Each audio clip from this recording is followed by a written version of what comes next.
Я скрываюсь от чеченских силовых структур, так можно сказать, от похитителей моих. И чтобы еще раз они не похищали, не попал в такую беду, как раньше, как содержался 4 месяца. И они, чтобы там не убили меня. И поэтому я вот нахожусь здесь, скрываюсь. Это, можно сказать, особенность расследования дел в Чеченской Республике. Вот. Проблемы с явками особенно здесь остро стоят. Другое дело, что за это время там просто этот подвал выжгли. Его там явно забросали покрышками, облили соляркой. Там все было в этой вот сожженной резине и остатки соляры. То есть видно было, что это там недавно совсем горело. И устроили там такой глобальный пожар.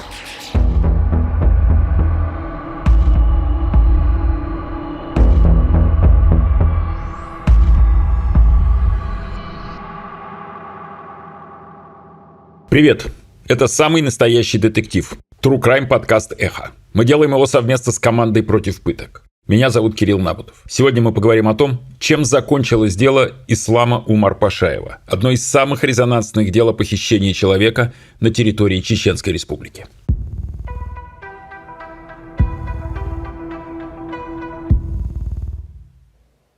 Уже даже выработалась привычка, пешком идешь, и так смотришь, как будто ты на машине едешь, в заднее зеркало смотришь.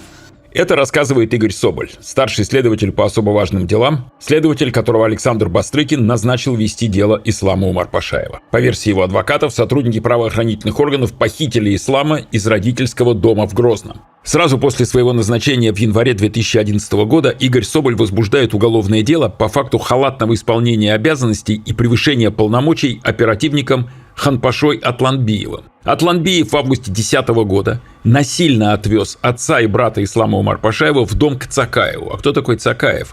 Это командир чеченского ОМОНа. Там им угрожали и требовали от них отозвать все заявления. В ответ на возбуждение уголовного дела Центр государственной защиты, где работает Хан Паша, уведомляет следователя об отказе защищать Умар-Пашаевых.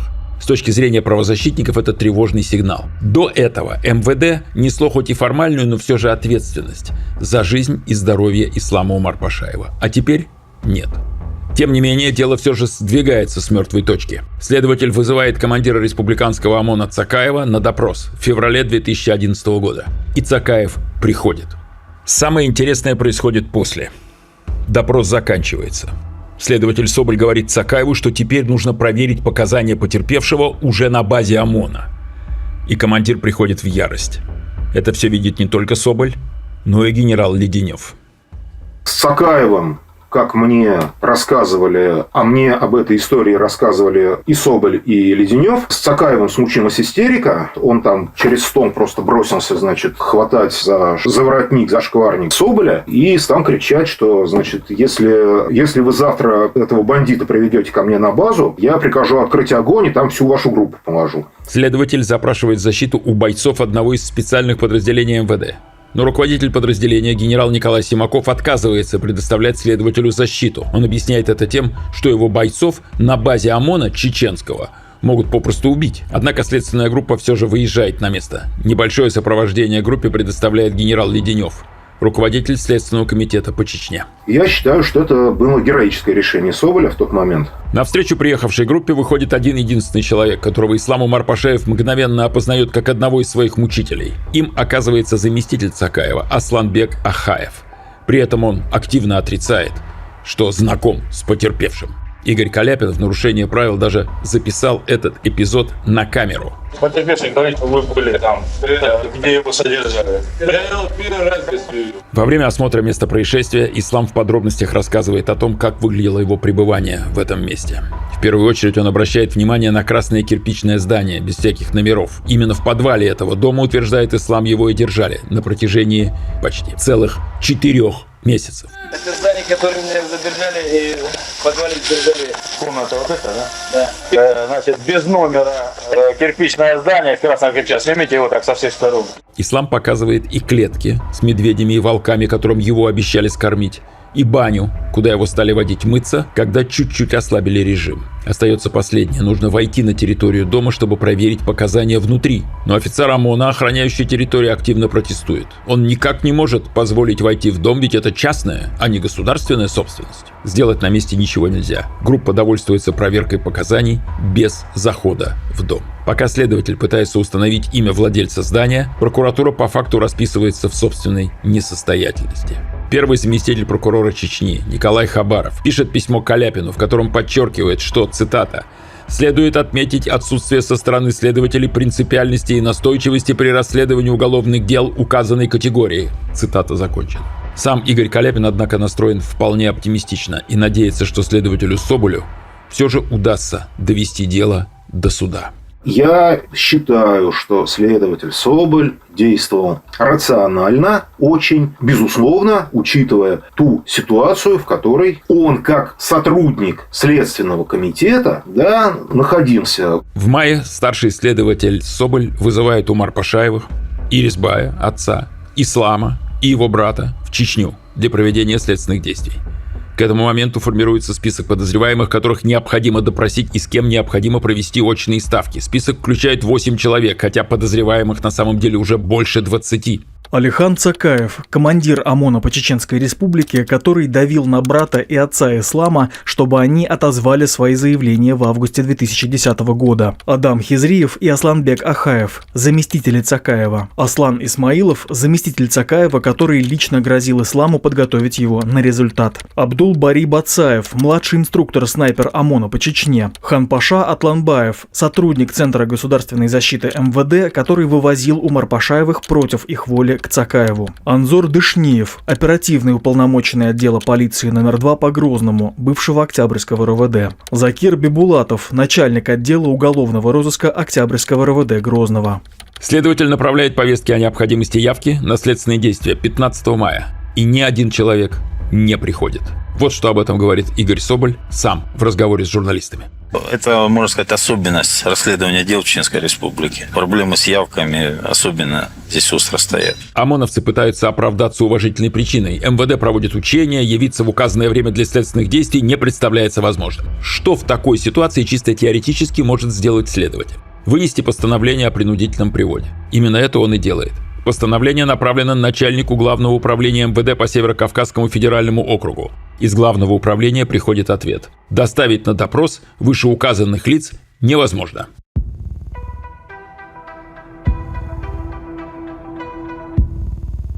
В конце концов, Ханпаша Атланбаев все же приходит на следственные действия. Следователь организует очную ставку между ним и Ирисбаем Умарпашаевым, которого он насильно увез домой к командиру чеченского ОМОНа Аслану Цакаеву. На очной ставке Ханпаша активно отрицает все обвинения. Буквально на следующий день к следователю приходит Анзор Дышниев. Это опер, который освободил Ислама и передал его отцу, требуя, чтобы оба вернулись через несколько дней обратно в Чечню и подписали правильные показания.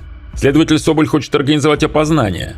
Узнает ли Ислам Дышниева? Процедура опознания требует, чтобы потерпевшему были представлены как минимум 3 человека, один из которых подозреваемый в совершении преступления. И здесь случается комическая ситуация. Дело в том, что Анзор Дышниев – человек весьма крупного телосложения. По сложившейся практике 2 других человека, их еще называют статистами, во время опознания должны быть по возможности схожи с ним. Членам группы и Следственному комитету едва удается найти хотя бы отдаленно похожих на Дышниева людей и привести их на опознание. В это время Игорь Каляпин публикует свои заметки по делу, которые станут известны как «Чеченский дневник». Описывая ситуацию с опознанием Дышниева, Каляпин пишет иронично, цитата: «Впереди у заслуженного майора расположен огромный, размером с маршрутное такси, живот. На него вообще никто больше не похож, кроме Кинг-Конга. Сходство практически полное. Он такой же обаятельный». Конец цитаты. Заметки эти, «Чеченский дневник», Игорь Каляпин публиковал тоже не случайно. И, в общем, писал на все это для того, чтобы противоположная сторона тоже прочитала. Мне тогда вообще казалось перспективным, в том числе и как-то их понервировать, чтобы они себя проявили. Проблема этот текст станет позже. А пока опознание проходит своим чередом, и следователь назначает очную ставку между Исламом Умарпашаевым и тем самым толстым Дышниевым. Во время очной ставки Дышниев ведет себя грубо. Он на чеченском языке обещает Исламу разобраться с его отцом, а также намекает на то, что некто Рамзан что-то кому-то покажет. На вопросы Каляпина, следует ли его замечания понимать как угрозы, Анзор Дышниев всегда виртуозно выкручивается, объясняя, что он имел в виду нечто мирное. В конце очной ставки Дышниев подытоживает свое мнение о Каляпине словами: «Тебе все время кажется». Правозащитникам кажется, что руководство Следственного комитета приняло решение довести дело до суда и дало возможность следователю делать свою работу. Для оптимизма у правозащитников есть поводы. В мае все прямо завертелось. Одно процессуальное действие за другим. Да и следователь Соболь явно не намерен останавливаться на достигнутом. Впрочем, как раз Соболь хорошо понимает местную специфику. И он не так уж оптимистичен. Здесь такие обычаи, да? Если ты дал показания, а потом на основании этих показаний кого-то осудили, к тебе приходят родственники, старики приходят и делают тебе, предъявляют тебе претензии. Подожди, из-за тебя сел мой родственник. Там у него виноват, он не виноват. Из-за тебя он сел, он сидит. Человека, родственника могут убить, могут потребовать деньги, компенсацию. Наконец, следователь собирает следственную группу и объявляет, что будет проводить проверку показаний Ирисбая Умарпашаева, то есть отца, в бывшем Октябрьском РОВД. В том, где отцу вернули сына Ислама и где его с другим сыном держали в заложниках. Также следователь заявляет, что они поедут на проверку показаний в дом, куда Ирисбая с сыном привозили, на встречу с Алиханом Цакаевым, командиром ОМОНа. Сначала группа направляется в бывший Октябрьский РОВД, но следователя, который по закону имеет право проходить абсолютно везде, если это связано со следственными действиями, на территорию не пускают. Следователь приезжает к воротам Октябрьского РОВД, показывает удостоверение и говорит: я вот следователь Следственного комитета, мне нужно провести следственные действия. Ну, по закону у нас следователь может пройти везде, куда хочет, когда он при исполнении. Они говорят: а мы вас не пустим, идите отсюда. И в итоге не пустили. В итоге, когда, насколько я помню, проводилась проверка по тому факту, что как это так следователя не пустили, они, дали отговорку такую: у нас был приказ, то ли министра МВД, то ли начальника отдела милиции, о том, чтобы без, начальника их не пускать, без разрешения начальника никого не пускать. Ну, он противоречил федеральному положению, федерального законодательства, и поэтому в итоге потом этот приказ отменили, но в тот момент никого, в общем, тоже не привлекли за это. После неудачной попытки попасть на территорию отдела милиции, группа отправляется к особняку, где проходила встреча Умарпашаевых и Цакаева. Но то ли из-за стресса, то ли из-за возраста память подводит, Ирисбай не может опознать конкретный дом. После обеденного перерыва в тот же день группа вновь отправляется к Октябрьскому РОВД, но вместо Игоря Соболя едет молодой лейтенант юстиции. Члены группы и следователь ждут перед воротами Октябрьского РОВД, пока дежурный сначала обещает им, что к ним скоро выйдет ответственный, а затем, что скоро приедет начальник. Но никто не выходит и никто не приезжает. По правилам проведения проверки показаний на месте, камера должна снимать все происходящее, начиная с самого инструктажа следователя в здании Следственного комитета, без выключения. Камеру направляют на стоящую рядом машину, и моментально к следственной группе из ворот РОВД выходят люди в черной униформе без опознавательных знаков. Они требуют съемку прекратить. На отказ следователя выключить камеру один из вышедших просит его отойти в сторону поговорить. Когда и на эту просьбу следует отказ, люди в форме достают свои мобильные телефоны и начинают в упор снимать следователя и всех присутствующих. Следственное действие оказывается сорванным в очередной раз. Чуть позже Игорь Каляпин делает заявление о наличии в действиях командира ОМОНа Цакаева признаков преступления, предусмотренного статьей 285 Уголовного кодекса – злоупотребление должностными полномочиями. Следователь Соболь, в свою очередь, подает рапорт о действиях сотрудников бывшего Октябрьского РОВД, которые дважды не пустили следственную группу на территорию. Следственное управление Следственного комитета по Чечне на основании рапорта следователя Соболя решает начать проверку по признакам превышения должностных полномочий, предусмотренных статьей 286 Уголовного кодекса.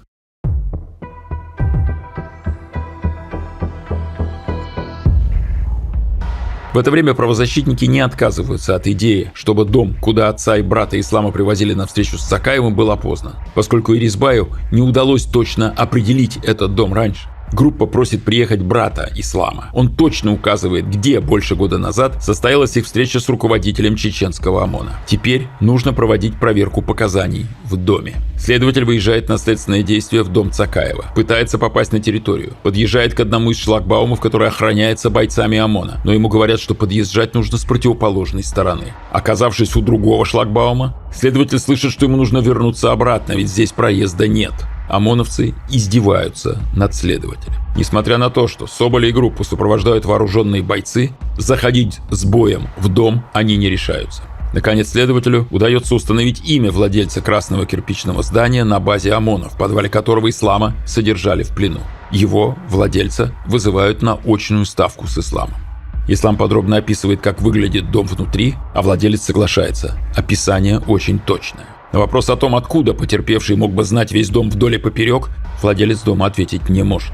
На просьбу следователя впустить группу в дом, владелец начинает бормотать что-то невнятное о том, что ключи есть только у сестры, а сестра в Волгограде, но где именно неизвестно.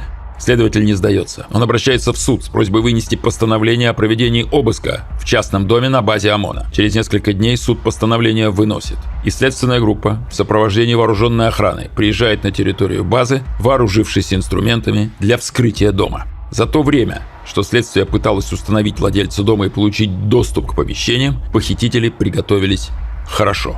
Другое дело, что за это время там просто этот подвал выжгли. Его там явно забросали покрышками, облили соляркой. Ну, суть, там все было в этой вот сожженной резине и остатки соляры. То есть, видно было, что это там недавно совсем горело. И устроили там такой глобальный пожар. В том числе и там элементы одежды должны были остаться. Вот, и там остатки куртки, испачканной кровью. И еще кое-что. После, собственно, для этого пожара был устроен. То есть, для этого они там именно так вот тщательно выжгли этот подвал. Тем не менее, кое-что следственной группе на месте пожара все же удается найти. Но Ислам утверждал, что там был гвоздь, который, значит, он там в одном месте спрятал, и он там собирался этим гвоздем, не знаю, то ли он там собирался на охранника напасть, то ли, в общем, вот такая была полезная железка, вот, которую он там, вот, и он подробно описал, где этот гвоздь спрятан. После осмотра дома Игоря Каляпина вызывает Следственное управление для опроса. Основанием становится поданный следователем рапорт на сотрудников Октябрьского РОВД, которые дважды отказались пускать на территорию следственную группу. Показания Каляпина ничего не меняют. Уже на следующий день Следственное управление выносит постановление об отказе в возбуждении уголовного дела. Члены группы подают ходатайство о проведении опознания, допроса и очных ставок в отношении 28 сотрудников чеченского ОМОНа. И хотя следователь ходатайство формально удовлетворяет, подозреваемые на следственные действия не являются. Лишь спустя месяц удается провести очную ставку между Исламом Умарпашаевым и сотрудниками МВД, но не всеми, а только 3: Асланбеком Ахаевым, замом Цакаева, и уже знакомыми нам Ханпашой Атланбаевым и Анзором Дышниевым, похожим на Кинг-Конга. Остается не так много работы. Нужно обеспечить привод остальных сотрудников МВД, подозреваемых в совершении преступления, и провести очные ставки. Кажется, что дело движется к суду. И суд действительно состоится через несколько месяцев, но не тот, о котором мечтают Умарпашаевы и члены группы.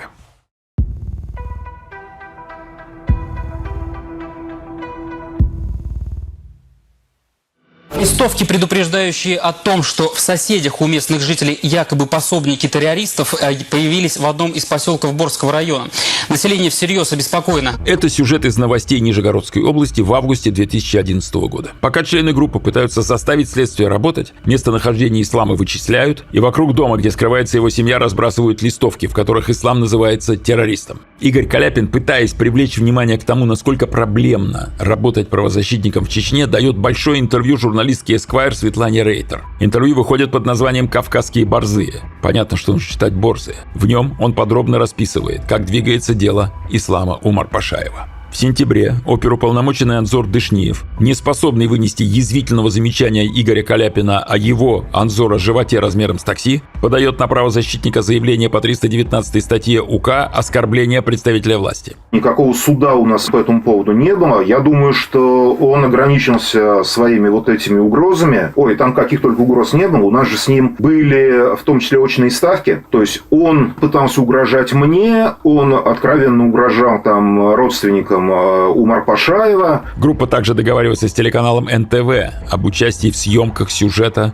о деле Ислама. Умарпашаев прекрасно понимает, что на него идет охота. Умарпашаев прекрасно понимает, что его могут убить. И тем не менее, это вот человек, который уперся, который говорит: пусть меня убьют, я хочу, чтобы у этих людей наконец возникли проблемы. Это Каляпин дает комментарий телеканалу НТВ в сентябре 2011 года. К этому времени следственные действия ведутся вяло, а члены группы после инцидента с разбросанными листовками понимают, что Ислам вновь находится в опасности. Пытаясь всеми доступными способами продвинуть дело, Игорь Каляпин в октябре 2011 года подает жалобу в суд на следователя Игоря Соболя, на генерала Николая Симакова, который отказался предоставлять вооруженную охрану следственной группе, и генерала, который отказался организовать привод подозреваемых к следователю. Жалоба эта была не единственная, но самая примечательная, вызвавшая большой отклик в средствах массовой информации. Честно говоря, я иногда, писал жалобы на Соболя, жалуюсь на то, что он там в очередной раз в течение как длительного времени не может организовать проведение того или иного следственного действия. Вот. И я это делал фактически по согласованию с ним.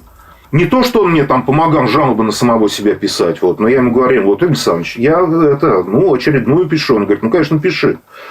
Пиши. Я рапорт напишу, ты жалобу на меня напишешь. Может быть, Александр Иванович Бастрыкин соизволит как-то побыстрее почесаться. Суд в Ессентуках принимает дело к рассмотрению, а уже в середине октября выносит постановление в удовлетворении жалобы отказать. В решении судьи особо отмечено, что следствие затянулось в связи, цитата, с его дело особой сложностью, а также спецификой субъекта Российской Федерации, в котором производится следствие. Таким образом, даже судья Ессентукского городского суда признала Чечню специфическим объектом, на территории которого практически невозможно в нормальном режиме расследовать уголовные дела.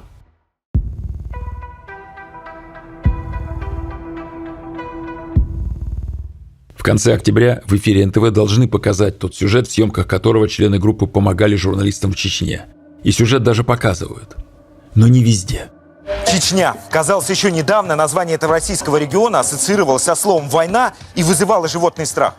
И вроде бы сейчас там строят дороги, возводят небоскребы и пышно празднуют День города. Но означает ли это внешнее благоустройство порядок на самом деле? Так начинается сюжет НТВ о деле Ислама Умарпашаева, но показывают его в конце октября 2011 года лишь за Уралом. Из программы вещания в Центральной России на европейской части сюжет вырезают.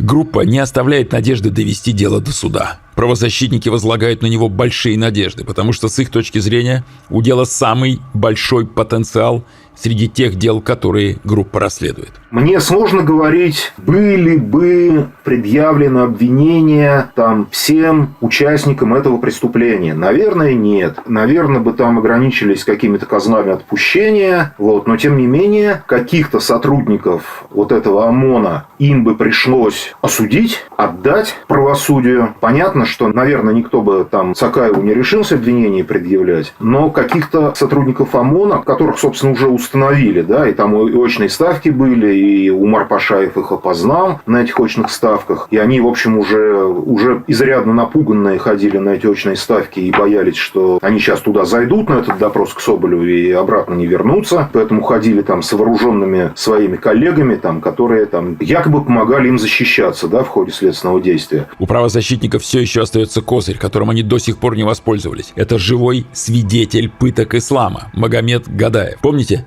В первой серии мы просили вас запомнить это имя – Магомед Гадаев. Он, как и ислам, был освобожден из плена в апреле 2010 года. Почти сразу же уехал из страны и попросил убежище в Польше. За границей Магомеда находит Каляпин и просит его помочь довести дело до суда, дав показания против чеченских силовиков. Магомед соглашается, но после первых же, еще даже юридически не оформленных показаний, в Чечне к его родственникам приходят силовики и ему самому начинают угрожать.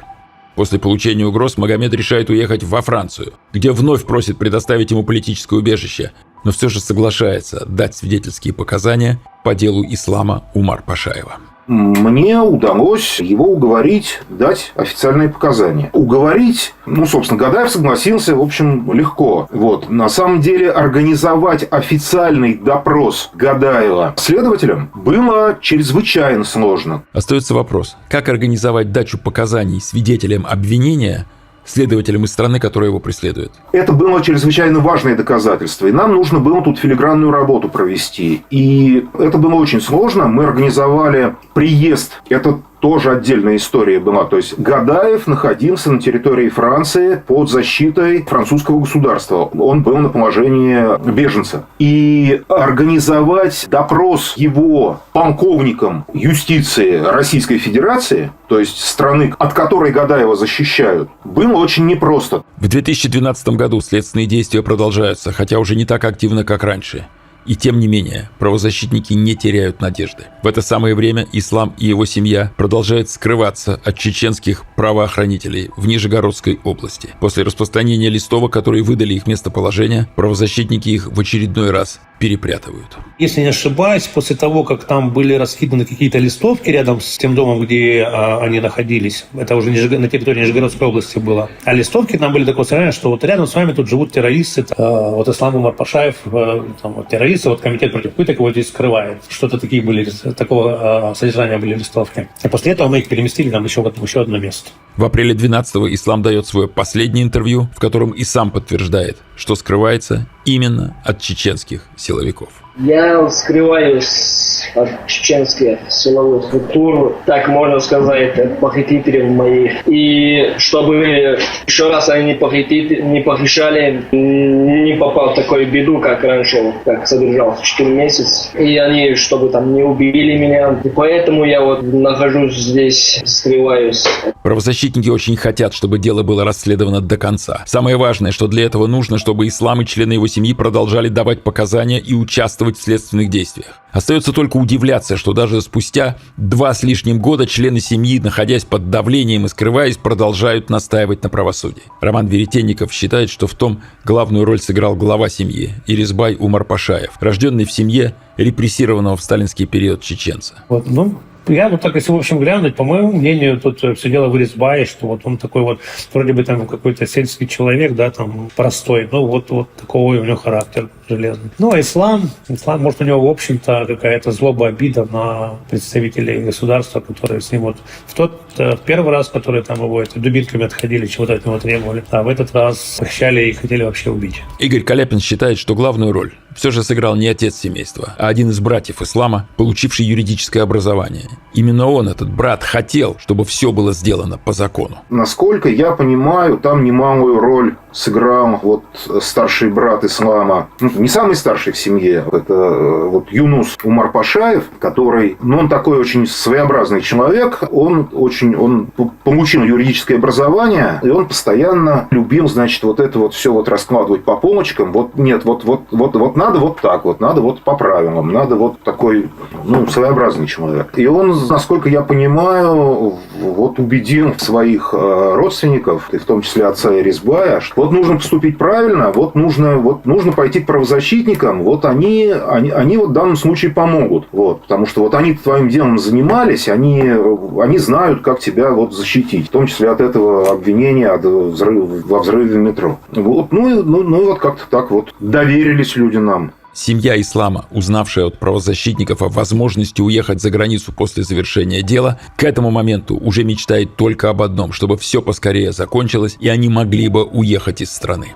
Знаете что, я скажу так, я, честно сказать, свою родину люблю очень, даже чем других людей в Чеченской Республике, вообще Северный Кавказ. Но сейчас у меня вот такая ситуация сложилась, вообще уехать из этого России, потому что мне вот возвращать в Чечню и жить в России вообще нет возможности, потому что они сперва поймают меня, и потом, там пытают, будут пытать и убьют они, Все до единого там, сначала до ОМОНа, там, всех чеченских там силовых, потому что они вот таких, как я, они не любят, потому что против них это получается. Когда я правду говорю, им это не нравится. Постепенно меняется ситуация и в самой республике. В июне 2012 года в центре Грозного собирается пикет против похищения людей. Власти республики реагируют мгновенно. Они организовывают совещание с представителями силовых ведомств, на которое приглашают и участников акции. На совещании сам Рамзан Кадыров заявляет, что добивается расследования дел, связанных с похищениями людей во время чеченских войн и контртеррористических операций, но расследовать дела, связанные с похищением уже в современное время, не намерен, потому что это борьба с шайтанами, а в ней все средства хороши. Делает он и выпад против группы правозащитников. Цитата: «Я глубоко верующий человек, и мне хочется, чтобы вас не обманывали, не зарабатывали на вас деньги эти ребята, сотрудники группы. Они не любят, ненавидят чеченский народ, клянусь именем Аллаха, они нас ненавидят. Они зарабатывают деньги на нас, на чеченцах». Конец цитаты. Неожиданно главу республики поддерживают назначенцы из Москвы. Например, тот самый Виктор Леденев, глава Следственного комитета по Чечне. Помните, именно он давал сопровождение Игорю Соболю для осмотра базы ОМОН. Леденев заявляет, что от правозащитников, цитата, «один только вред», и отказывается от проведения уже запланированного совместного мероприятия. Цитата, «мы в ваших услугах больше не нуждаемся».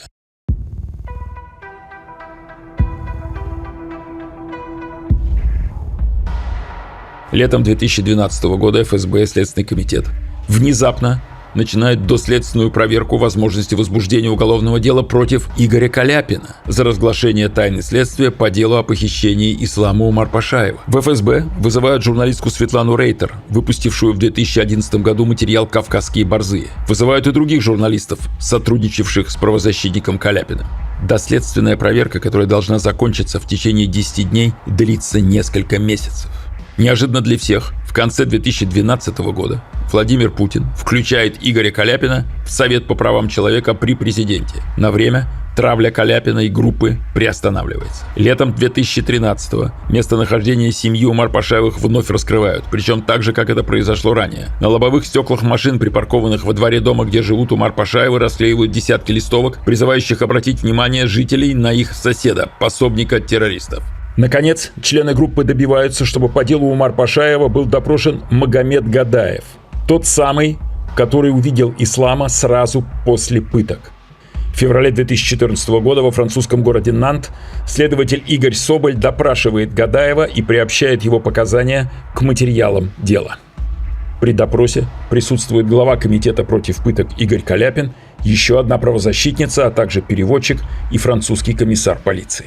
Следователь Соболь допрашивает Гадаева и приобщает его показания к материалам дела. То есть это происходило в здании суда, да, это суд. Сначала прокуратура Франции давала разрешение на проведение такого действия. Потом на это разрешение давал судья там в Нанте, да, городе, где проживал Гадаев. Потом Соболю нужно было получить разрешение в России и с разрешения правительства Франции, прокуратуры Франции, приехать во Францию и в помещении суда с участием французского судьи, французских полицейских и в том числе нашего сотрудника, который туда выезжал в качестве переводчика, чтобы помогать этому Гадаеву давать показания. То есть он был доверенным лицом Гадаева в данном случае, наш сотрудник. Да? То есть Гадаев написал, что он полностью доверяет вот такому-то сотруднику комитета против пыток, доверяет в том числе участвовать в допросе и в том числе выступать переводчиком. Хотя, понятно, то есть и Гадаев, и Соболь вполне прекрасно друг друга понимали на русском языке. Но там, поскольку это вот была такая очень сложная официальная процедура, мы занимались организацией этого действия, наверное, года 2, никак не меньше. Согласовывая вот это вот через многочисленные инстанции и в Российской Федерации, и во Франции, и в том числе даже участвовали дипломаты из разных третьих стран в том числе.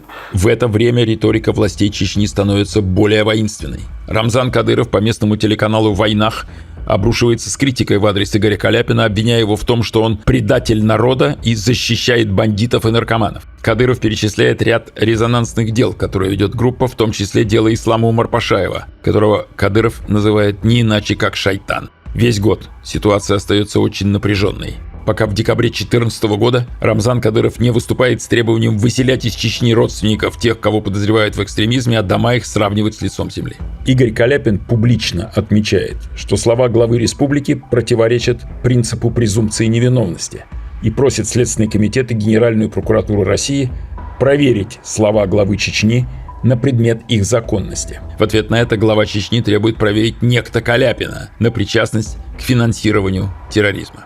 Развязка наступает через несколько дней. Власти Чечни организовывают в центре Грозного многотысячный митинг официально против экстремизма и терроризма. Но среди общих фраз на плакатах встречаются и требования остановить сводную мобильную группу и Каляпина, якобы потворствующих экстремистам. После митинга офис группы, расположенный в обычной квартире многоэтажного дома, поджигают, но правозащитников это не останавливает. Мы усилили меры безопасности и продолжали работать, отремонтировав эту квартиру. Игорь Каляпин полагает, что дело Умарпашаева, хотя и было очень громким, все же было не единственной причиной, почему власти Чечни и лично Кадыров затаили злобу на правозащитников. Вот тут важно сказать, что такая реакция со стороны Кадырова или такое отношение со стороны Кадырова к нам, оно вызвано Ну, дело Умар-Пашаевых, да, одно из наиболее известных, но всего лишь одно из. Таких дел было несколько, вот, и 10-1.5 точно. Дел, которые, ну, во-первых, непосредственно вели вот к ближайшему, прям самому ближайшему окружению Кадырова. Но еще раз хочу сказать, что и другие дела, несмотря на то, что они не имели судебной перспективы, по крайней мере, такой вот ясной, но они, тем не менее, там, ну, прямо указывали, например, на совершение преступлений, ну, как минимум, ближайшими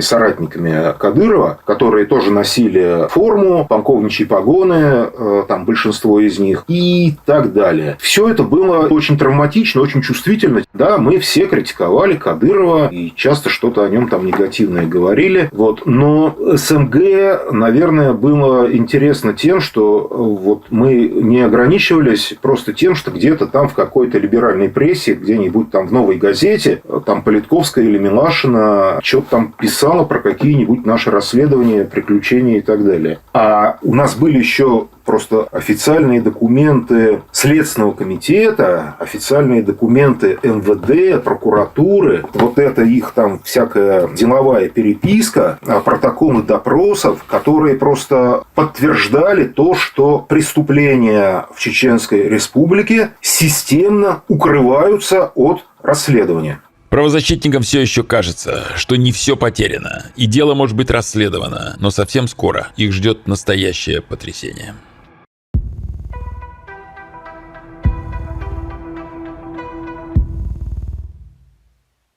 И у Умар-Пашаева в один прекрасный вечер звонят мне, значит, и говорят: Игорь Александрович, вот извините, но мы приняли решение уехать, вот мы уже в поезде.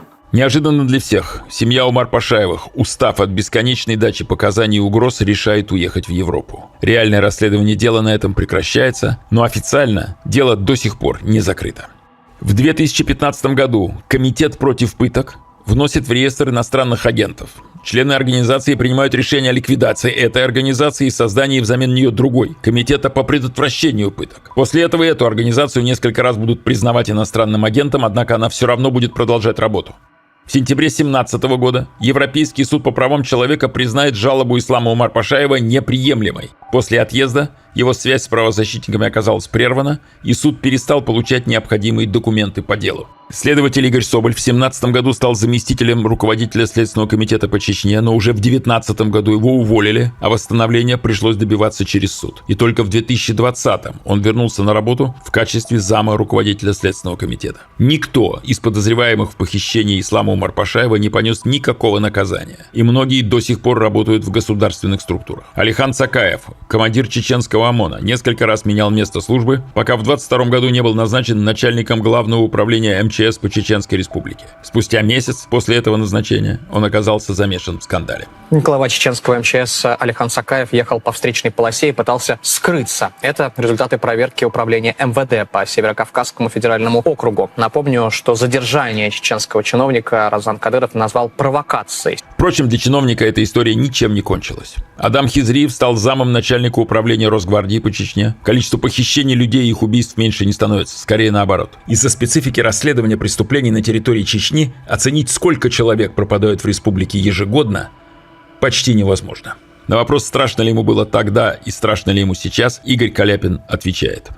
Сейчас страшнее, я вам так скажу. Сейчас страшнее. Знаете почему? Не потому, что там как-то даже я изменился или там что-то изменилось. Да, ну, во-первых, так получилось, что я сейчас один, одному всегда страшнее. А во-вторых, понимаете, динамика изменилась. Вот в 2011 году у меня, да и не только у меня, у нас, у многих тогда, у правозащитников, которые работали в Чечне, было ощущение того, что вот ситуация ломается. Вот ломается. Это в том числе и сотрудники Следственного комитета мне говорили, в том числе даже чеченского. Вот, что, ну вот мы же тут вот всем Следственным комитетом следим вот как за футбольным матчем, за этим вашим делом Умар-Пашаева. Вот оно вот это, ну видите, вот еще чуть-чуть. И тут это же поток прямо будет этих дел. И было ощущение того, что ситуация вот как-то постепенно, может быть, недостаточно быстро, но вот мы куда-то всплываем. Да? Вот сейчас раз, и все, и солнышко, и голубое небо наверху, да, и, наконец, мы из этой пучины вынырнем. Вот. А сейчас это воспринимается вот как прям противоположная тенденция. Да? То есть, нет, мы однозначно тонем, и однозначно при нашей жизни этот батискаф наверх уже не вынырнет. От этого все воспринимается вот в том числе вот с эмоцией страха. То есть сейчас уже просто ведешь себя так, как должен.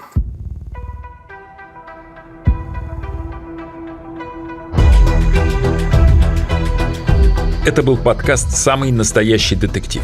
Вы рассказали историю о том, чем закончилось, если можно назвать это словом «закончилось», одно из самых резонансных дел о похищении человека в Чечне.